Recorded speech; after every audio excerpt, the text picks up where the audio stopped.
Yo mga idol, kamusta? Sports Talk PH nga pala. Ang banat ni Hearns, pag-usapan natin yan mga idol. Ngunit bago ang lahat ay huwag kakalimutang mag-subscribe at i-click ang notification bell button for more sports talk.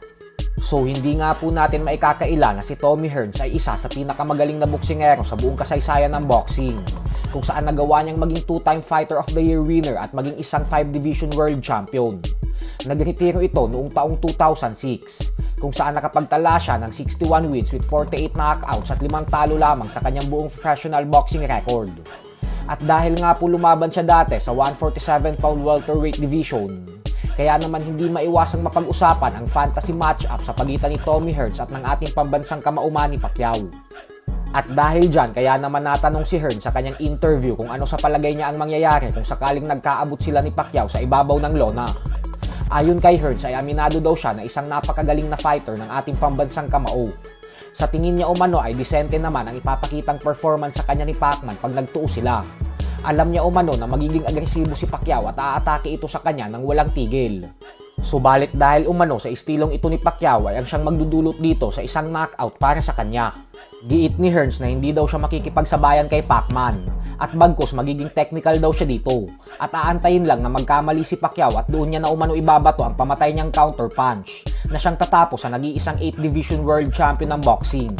Bibigyan niya lang daw ito ng isang matinding boxing lesson hanggang sa mawasak niya ito. Dagdag pa ni Hearns na kailangan daw maging handa ni Pacquiao sa mga suntok na ipapatama nito sa kanya dahil walang sino man umanong boksingero ang humarap sa kanya na hindi nasaktan. Lahat daw ng nakalaban niya ay malaimper na umano ang sinapit sa mga kamao niya.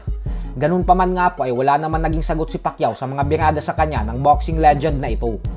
Sa kabilang banda naman mga idol ay matapos nga pong manalo ng British boxing superstar Conor Benn kahapon, kung saan tinalo niya via lopsided unanimous decision ang pambato ng Mexico na si Rodolfo Orozco, ay lakas loob na nga po nitong hinamon ng undefeated welterweight undisputed world champion Terence Crawford. Banat ni Ben na handa daw siyang labanan si Crawford sa mismong baluarte nito sa Amerika upang agawin ang mga titulong pinanghahawakan nito. Hindi daw siya natatakot kay Crawford. Bukod dyan ay kung hindi pa daw pwedeng makalaban si Crawford ngayon, ay gusto niya din daw munang labanan ang mga lehitimo sa dibisyon niya na sila Errol Spence Jr. at Jaron Boots Ennis upang makapagpapawis daw muna siya habang inaantay si Crawford. Madami namang fans ang natawa kay Conor Benn dahil bagamat may undefeated record itong 22 wins with 40 knockouts at walang talo, ay kumbinsido pa din ang karamihan na hindi ito handa para sa mga dekalibreng boksingero na katulad kay Terence Crawford at Errol Spence Jr. Mas mabuti daw siguro kung labanan na muna nito sila Keith Thurman at Josh Taylor upang makita kung asa na ba talaga ang kanyang level pagdating sa sports ng suntukan. So hanggang dito na lang po muna tayo mga idol.